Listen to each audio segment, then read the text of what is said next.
The Ottoman harem has long been a subject of fascination, often depicted as a place of opulence, intrigue, and political power. However, beyond the popular imagination, the harem was a complex institution deeply woven into the fabric of the Ottoman Empire, playing a crucial role in its governance, social hierarchy, and cultural evolution. This article provides a glimpse into the life inside an Ottoman sultan's harem, exploring its structure, key figures, and influence on the empire. The structure of the harem. In the Ottoman context, it referred to the private quarters of the palace where the sultan's female family members, concubines, and servants resided. The Imperial Harem was located within the Topkapı Palace in Istanbul, forming an essential part of the royal household. The harem was a highly structured institution, governed by strict rules and hierarchies. At its head was the Valide Sultan, the sultan's mother, who wielded immense power over the affairs of the harem and, at times, the empire itself. Below her were the sultan's wives and concubines, ranked according to their status and favor. The concubines who bore the sultan's children, especially sons, held a special position, as their offspring had the potential to ascend the throne. A network of eunuchs managed the security and administration of the harem. These eunuchs, typically enslaved men from Africa or the Balkans, acted as intermediaries between the harem and the outer world.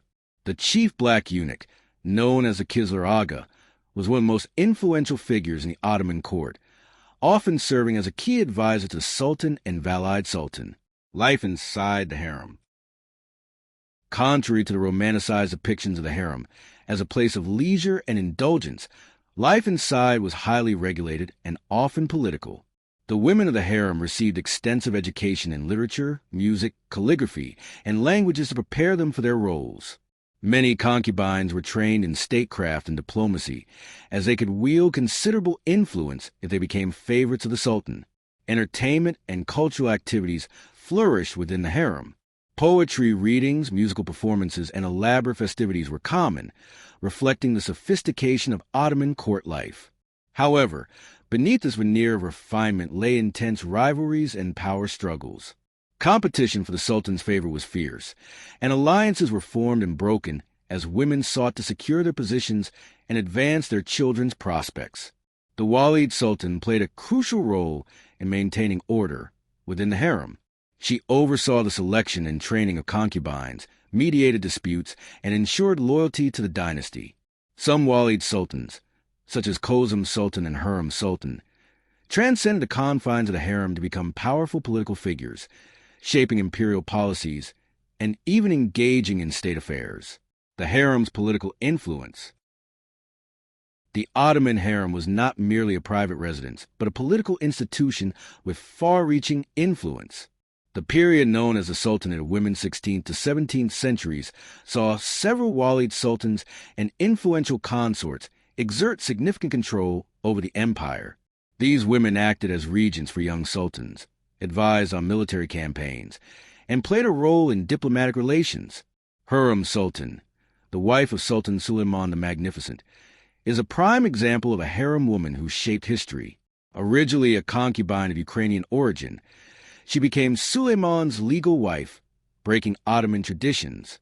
She engaged in state affairs, corresponded with foreign rulers, and initiated major architectural and charitable projects.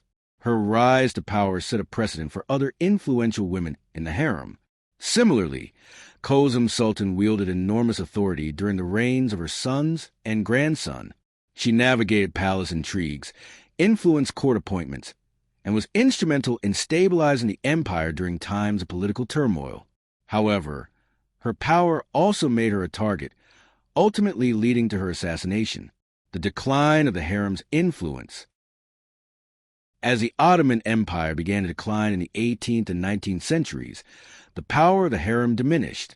The increasing influence of European ideas and modernization efforts under leaders like Sultan Mahmud II led to reforms that curtailed the political role of the harem.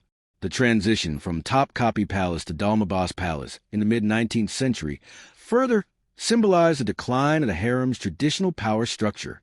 By the early 20th century, with the fall of the Ottoman Empire, the harem system was officially abolished. The last Ottoman Sultan, Mehmed VI, was deposed in 1922, and the women of the Imperial Harem were sent into exile. Many adapted to new lives in Europe and the Middle East, their influence fading into history. Conclusion: the Ottoman harem was far more than a secluded world of luxury.